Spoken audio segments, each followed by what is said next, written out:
go. Welcome everyone and welcome to week number 23 here on our 2025 Chronological Bible-in-a-Year Reading Challenge. We are now tipping over the halfway point, so congratulations here in the middle of winter, and just popped into New Zealand for the weekend, so I trust you enjoy the background behind me. Well, last week we saw, of course, in the narrative up to King number 11 in Judah, in this era of the divided kingdom, with Judah in the south and Israel in the north. We've read as far as the 18th king in the northern kingdom. A lot of stuff happening up there.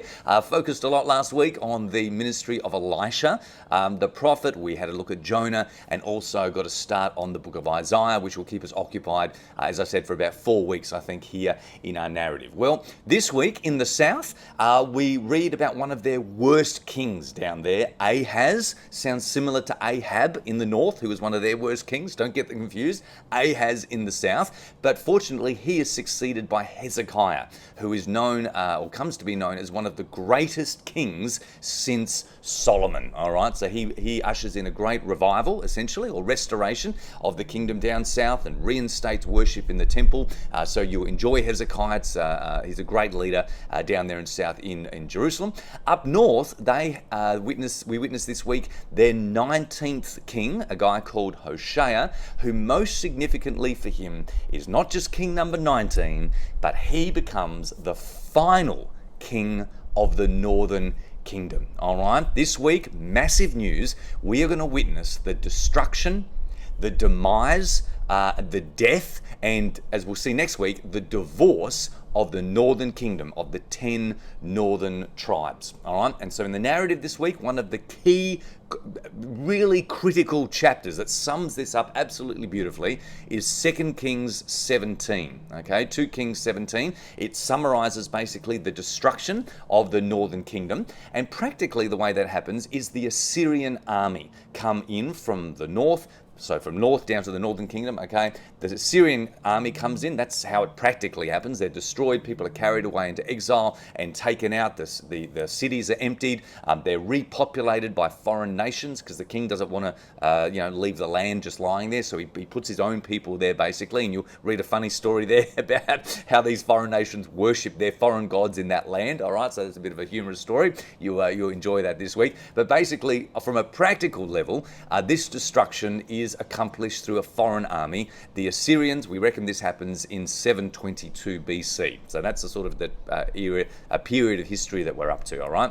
But there's more to it than just a practical military defeat. What we're also witnessing this week is a covenantal destruction, okay? Covenantally speaking, while a military force is coming into Israel, God himself is behind this. Okay, and God essentially is thrusting Israel from his presence. In fact, you'll see that phrase in 2 Kings 17 repeated 3 times. How many of you know, we've seen before in the prophets, that if God wants to say something clearly, he'll say it with 2 or 3 witnesses. Well, 3 times in 2 Kings 17, he says Israel were cast away or removed from his presence. It very much draws on that image of Adam and Eve, okay, taking the forbidden fruit of idolatry, all right, disobeying God. Their sin has separated them from God relationally, and God cast them eastward out of Eden, well, out of the Garden of Eden. Well, guess what? That's what we see with Israel. God cast them from the promised land, all right? He cast them from his presence. That is what is happening covenantally or poetically behind the very practical thing of a military coming in and taking them away, all right? So that's that. So that is what brings us now to the prophets this week. Do you remember weeks ago when we were reading the Psalms interspersed with the narrative, that the Psalms brought a very poetic look at what was practically happening, let's say, in David's life? Well, that is what we see the prophets doing. The prophetic language that speaks to this very practical thing of an army coming in really comes to the fore this week as we read 2 prophets. We're going to be reading Amos and Micah. I want to talk a little bit about them today. We're also going to be continuing on, of course, as I mentioned before, with the book of Isaiah, going through 21 chapters. So I hope you're going to enjoy him this week. All right, so let's take a quick look at Amos and Micah. Please read them in that order. Amos basically prophesies, we think about 30 to 40 years before this destruction, okay? Micah comes in maybe 10 or 20 years, something like that. So they do prophesy, they predict this destruction before it happens. In fact, this week we're going to read one of them say, God does nothing without first telling his prophets. Okay, so it was no surprise to God's people that this destruction was going to happen. You could even say Moses predicted it way back at Mount Sinai, in his depressing, the end chapters at Deuteronomy, not in Mount Sinai, but before they were crossing the promised land, Moses said, if you disobey, God will scatter you from the land. Well, that's exactly what's happening. Amos and Micah basically read from Moses' script, okay, and pronounce that judgment 40 years and maybe 10 or 20 years before it actually happens. Amos and Micah are basically, in a sense, two peas in a pod. They're very, very similar as prophets. They're both country boys from Judah. Okay, so they're from the southern kingdom. They're not dignitaries or priests or leaders. They're basically farmers. Okay, and neither of them are mentioned in Kings or Chronicles. Okay, so we're really grateful we've got these books because they're not mentioned in the narrative. And both, even though they're from the south, they predominantly, not exclusively, but mainly prophesy against the north, against Israel or Samaria, predicting its destruction. Both make very clear that this destruction is the Lord's doing, okay? The Lord is punishing them for their sins, for being covenantally unfaithful to him, as he did with the plagues on Egypt, okay? As he did with Sodom and Gomorrah. The prophets draw these parallels and say, Israel, you've basically become that. You've basically become like Sodom, okay? So you'll see that language come through this week. This destruction, the way it would happen, would be by the sword. So it's not going to be fire from heaven, let's say. They predict it to be by the sword. Neither of them say which nation it will be. Okay, it's an unnamed nation. I think one of them says they will come from the north. So we, now know, of course, it's Assyria. But this nation would devour them like a lion. Okay, and what else do they say? They will carry them off far into the north, into exile. Okay, God himself will stir this nation and use this nation as his instrument against his own people. And according to the prophets, this cataclysmic event is called the Day of the Lord. Now, we've come across that passage already previously in the scripture. Well, now the day of the Lord is being used against God's own people. It's a day of doom and darkness. It's basically lights out. The stars are going to stop shining, and the sun's going to stop shining. The moon's going to be taken out. All right, basically it's saying, listen, it's lights out for this group of people. Okay, and it's also described as the Lord coming down with melting mountains and valleys and death and divided families. You're going to see some quotes in there that Jesus would later use in his ministry, okay? But this very dramatic language to describe this military force. And one thing you'll also notice this week is that Micah, the second prophet, takes it one step further, and not only does he prophesy this against the north, but he also suggests that one day this will happen down south to Judah and Jerusalem, okay? That likewise the temple in Jerusalem that Solomon built will become a heap of rubble, that God's people will be taken out to Babylon, and that this will be painful like a woman with the pains of labor, okay? So we've got hints that that's going to be coming in the future for the southern kingdom, but again, as I mentioned, the focus really is on the north. So unfortunately, it's a lot of doom and gloom this week. It's a very predictably sad point of time in the northern kingdom's their history as they are taken out. But as we're going to notice over and over again with all the prophets, while the prophets are predominantly doom and gloom, this should not surprise us. After all, they're in a covenant, okay, where God told them, if you disobey, I myself will curse you. This is no surprise to us that the prophets have a doom and gloom feel to them. As I said, this is the script they're reading from. They're reading from Moses. The prophets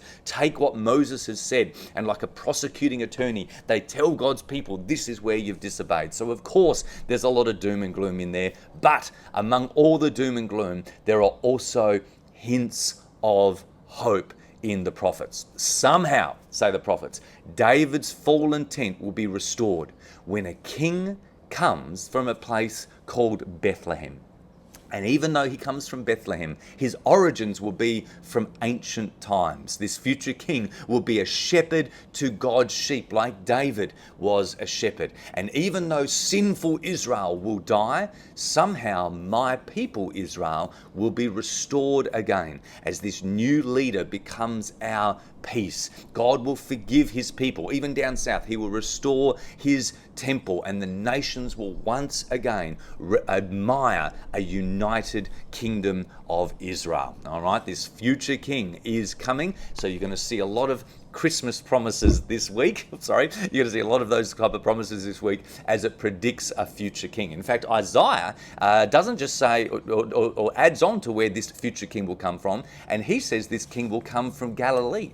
All right, this king at least will bring a light to the Gentiles in Galilee. The people in darkness will see a great light. The root of Jesse will be anointed with a sevenfold spirit, and as a result of his ministry, the glory of God will cover the earth as the waters cover the sea. All right, so these are the prophecies that are going to be coming. There's a lot of hints of hope. Obviously, we know this side of history. These prophets are talking about Jesus, but this is, as we know, 700 plus years BC. All right, so keep an eye out for them. The point is, Micah and Amos, or Amos and Micah, are like two peas in the pod. In fact, next week we're going to read Hosea, who's also very similar. He predicts the destruction of the northern kingdom. Both of them are Judean prophets that prophesy an end to Israel decades prior to it happening. And while this day of the Lord, so to speak, is very physical, it's very practical, it's just a military force coming in and defeating. This happens all the time in the ancient world, right? No. This is not just a physical destruction. God, Yahweh himself, is behind this because of the covenant disloyalty of his people. But there are hints of hope. One day, a future king, a savior shepherd king like David will come, and a great restoration will take place. All right, there you go. Well, I'm going to suggest that you, in your narrative this week, you read Chronicles first. As we know, Chronicles generally focuses on the south. So get that done first and then go to Kings, because Kings focuses on the northern kingdom. So from there, then you can go into Amos and Micah. Just take a note. This is the only time I think this happens in our whole plan, but I only want you to read half of one chapter. Okay, 2 Kings 18. On the schedule there, I put 2 Kings 18a, where you're basically meant to stop at the story of Sennacherib. Okay, I think that's how you say his name. So it should be pretty obvious where you stop there, just to make sure that what we're reading in Chronicles and in Kings, we don't jump ahead too far in the narrative. I don't want you to do that. Basically, you should be focusing on a good king in the south, and then the last evil king in the north that leads to the destruction. All right? Enjoy the poets. Well, that's what they are. Enjoy the prophets this week, as it helps bring some creative covenantal language around the narrative. I'm sure you're going to enjoy it. A really, really pivotal week of readings. Enjoy it, and I'll get back to my Kiwi friends here. Okay.